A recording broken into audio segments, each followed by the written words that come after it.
Hello, and welcome to a brand new episode of John the PM podcast, where we believe that managing projects is not just a job, but a way of life.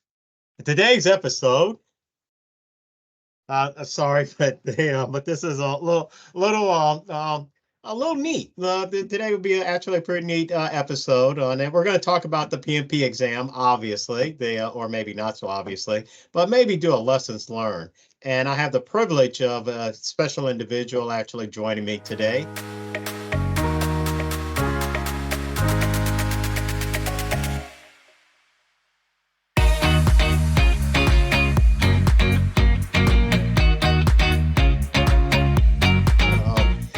Noted that she would share her PMP journey and some of the lessons learned that she kind of came from it. So just so I'm kind of hinting around it, but on the camera is Elise, and she shares the same last name as myself, McGlothian. So yes, she is my daughter. And so, as a proud dad, I am extremely proud of her and all the accomplishments. But let me tell you that for this episode, she is a consummate professional. Yeah, even dad can say that. I'm proud to say that. The reason why is because she pays her own cell phone bill. So that is awesome. And I was excited when that actually occurred. But in all, I was about to say in all seriousness, but no, I was actually serious about that. But the more serious part of it is that she is a graduate of Chapel Hill, and she has also earned her master's from University of Pennsylvania in nonprofit leadership. And she has been in the workforce for a number of years and has currently worked her way up to director of communications for a boutique niche consulting firm that provides services all over the globe on those areas. So when I say that she is a consummate professional, I sincerely and truly mean that in all ways of the world. Some time ago, she decided to pursue the PMP. I was exceedingly glad of that, both on a personal but also a professional basis. As you know, I truly believe that the PMP, Project Management Professional, is just an awesome certification training program framework for anyone, really. Don't take the arguments too far in today's fast-paced world, because ultimately what we do is lead and deliver projects on those areas. So I'm going to do this in kind of we didn't like have a script or anything of that nature. So it'll be interesting to see how this goes, as we kind of traverse this background. She's probably, I should have probably had her to interview me because she actually was a producer, journalist, communications major, and one of her interns at least kind of remind me, but you were called a triple threat. And the reason you're what was it? The triple threat because you could not only interview, produce, but also run the cameras. Is that? Yeah, well, I think at the time I had done a tape recording for the Today Show, and as like an internship practice, and I did really well on it, or so they tell me. But I left that field, and now I am a certified project manager. So I feel like that professional that you always tell me I am. Oh, that's a hoot. What she's kind of referencing is that one of her college experiences was actually being an intern on the Today Show. From a dad's perspective, it was awesome because she had the weekend edition on those pieces. Now she didn't exactly know this when she went up there up to New York City because she was on the weekend edition, that meant that she had to go to bed early on Friday night in order to show up at the studio early Saturday morning. But like I said, from a dad's perspective, it was awesome. From a professional experience, being able to meet Lester Holt and all those other personalities is just a kind of a one-time experience, to be honest, in those areas. And then you had a tour duty, we'll call it a tour duty, in the broadcast world. What some folks may know about my personal background was that I used to actually work for a broadcast division, New York Times broadcast division. So I know my way around the newsrooms and things of that nature, advertising. I was more on the business side, more on the corporate side. She was actually more in the newsroom, the proverbial locker room, as you may want to call it. I know that was a challenging experience, was it not? It was hard. It was hard, but it was one of those go to bed early and wake up. Well, I don't know if you call it early or not when you start work at 10 p.m. But it was asleep during the day for sure, and much of it was on the weekend until it wasn't.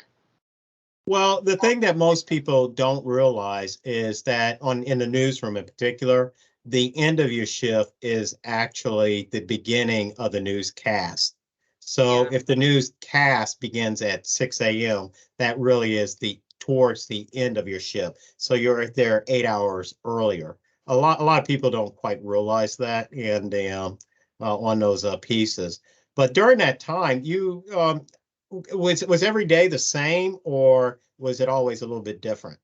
Well, it's always a little bit different because the world always acts a little bit different, right? So we have different newscasts. Some of the processes were the same, right? You have to assign your reporter a story. You have to decide what you're going to start the show with. You need to hit certain time markers to get out of a newscast in order to get into those commercial breaks and then come back in with the strong enough leading story. But other times, and much of the time, you can assign a reporter a story and they need to go somewhere else because of a breaking news situation that happens. And that probably happens more often than not, about 70 to 80% of the time. So it felt good when you had those like routine days and everybody could just stay in their place. But other times we had to quickly shift.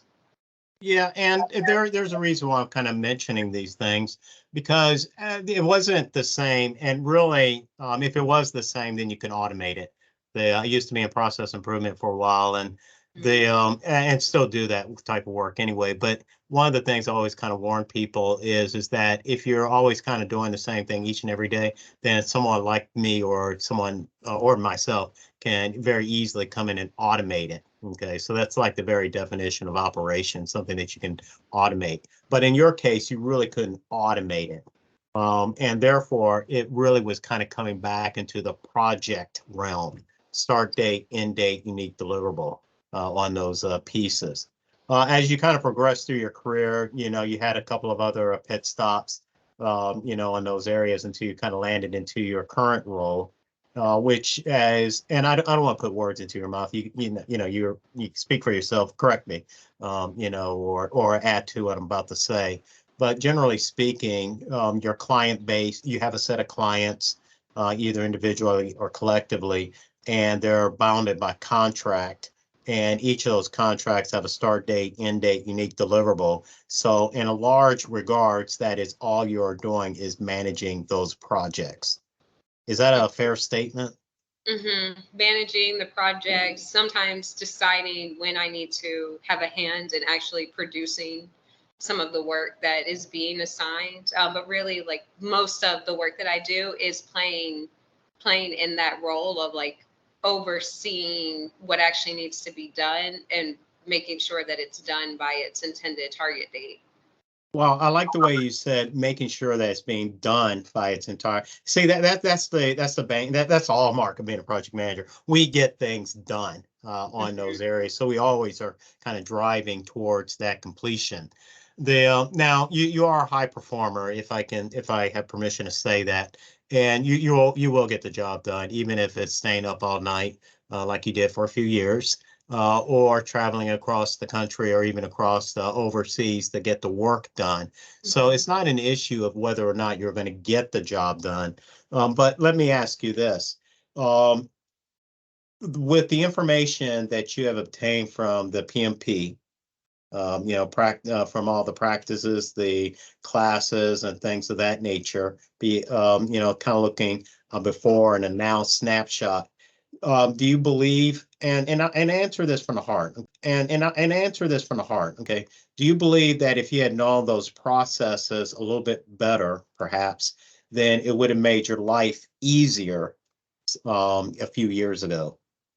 Yeah, and I think that in the process of studying for the exam, really reflecting on where I had shortcomings or where the teams that I worked on had shortcomings, and thinking about, well, what if we had actually done what the PMBOK had outlined, or what if we had actually followed those like project management processes instead and thought more of an agile or traditional, whatever, which one was more appropriate, that would have made task easier. I think the biggest issue that I had coming into like when I first took the PMP course was that I really didn't have a strong project management environment in which to actually put the framework into practice, right? Like I came from a television news background,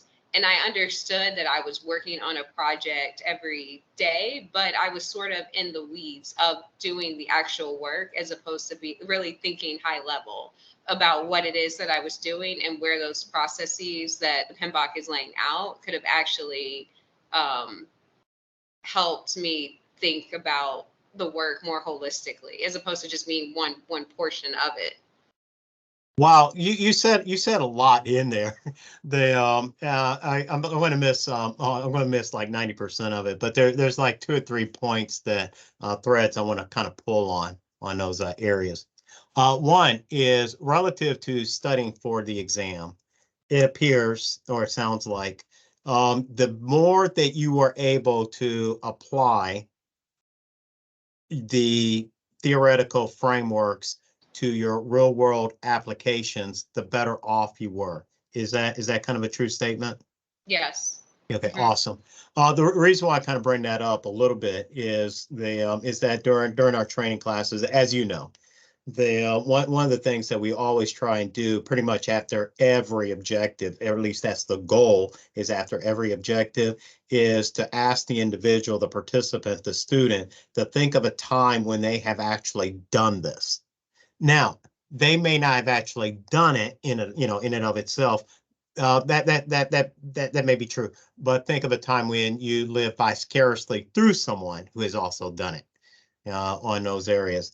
The second point I want to kind of pull out of there was that not all your projects went well. Yeah. I mean, they all were You delivered. got them They all finished. You were got them finished. done. You got them Yeah, but done. that process probably could have been a nice river, and instead it was an ocean in a storm. Ooh, wait, that was deep. I mean, we're getting biblical here. For our The regular living, like the river and the ocean. yeah, That's a pretty good analogy. I want to use that. With yeah. your permission, I want to use that. But yeah, and you know what? I tell people this all the time. When you interview project managers, and the project manager or project leader, whatever title we want to give that individual today, is that if they say they've never had a horrible time or all their projects were perfect, I would run away from them. And the reason why is because you cannot be in this game for any length of time and not had a project to go south. If you actually had all your projects to be perfect, then the other thing that would also come out to me is that you did a $10,000 project for $1 million, or you did a 6 month project in 6 years. In other words, there's just way too many resources to begin with, not Hmm. appropriate amount. So either way, I would kind of raise an eyebrow towards. It's not the issue of whether you had a bad project or not and could have done things different. It's um, can you learn from it and grow from it on those areas. So that is awesome in those pieces. The third thing I did want to kind of point out, and again, I'm just kind of asking you. This is actually kind of rare to actually be able to talk to someone who just recently went through the PMP exam. I mean, when I say recent, I mean it was like 2 weeks ago, 3 weeks. January 4th, and today is February 2nd. Oh, well, okay, 4 weeks. On that side, I guess it's a day that you're never going to forget, is it? Well, one of the lessons learned, and I know you preach this, is to check your exam date and check the time, because I thought I was taking the test today, and I realized in early December that I wasn't, and it would have cost me whatever that fee was. But I also realized it wasn't going to help me to keep pushing it back. So then once I realized that the date was actually a month sooner, was when I really began to hone in on those studies and blocked out a lot of everything else besides my full-time job in order to get this studying done and to make sure that I was prepared to take the exam and pass it, because I only wanted to do this once, right? Yeah. Yeah, that is awesome. Right before we get to that point, I do want to bring up the third point, which is it didn't matter what type of projects it was. Yours just happened to be in a broadcast or communications realm, but the same type of issues would have occurred no matter what you're doing on those areas. Uh, Thank you for mentioning about the logistics of the exam. Thank you for mentioning that. Yeah, you're actually not the first person to have actually done that. They would, 6 months out, 3 months out, or whatever. And I haven't exactly figured out why, or how people do this, because it's on a calendar and you kind of pick it, but it does happen on those pieces. So yeah, double check the dates. The other thing that I would also double check on is the time of day. The Yeah. 10 yeah, there's a big difference between 10 a.m. and 10 p.m. Was it real clear on the PMI website that it was 10 a.m. or 10 p.m.? No, I can explain how I actually mixed up my date. Oh, Part of the yeah. problem was I kept pushing it back. So that was the first Oh. issue. So I thought I had pushed it back again into February. And then I went to check the exam date in December, thinking, oh, I'm going to push it back again, and realized that I was kind of locked in. Otherwise, I'd pay a higher fee. Now, it was clear about the time because I know I'm a morning person. So I wanted to take an 8 a.m. exam. But then when I went to check my exam time, the time zone had changed, and I didn't realize that. So it said like 2 p.m. So when I picked it, it said my time zone of 8 a.m. But when it told me and reported back to me when my exam time was, it was 2 p.m. And I was a bit worried because I know my cognitive level just tends to get a little tired in the afternoon. But then I checked it again. I didn't actually check it again. I got an email from PMI with my time zone that said it was 8 a.m. Eastern Standard Time. That's where that confusion comes in. Yeah, I think what's happening is, I mean, now that you kind of mentioned it that way, and I'm glad we had a chance to talk about this, because I was kind of wondering how people were getting their time, because every time I look on the thing, it's like, well, it's perfectly clear, and I just kind of move on.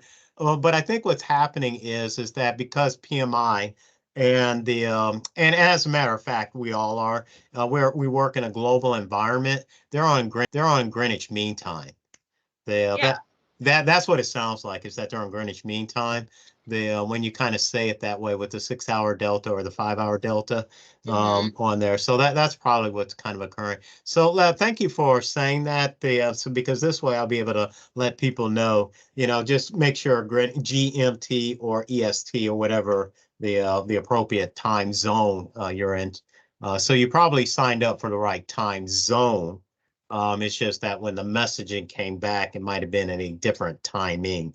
Yeah, that makes perfect sense. Actually, wow, all the things that you learn on those pieces.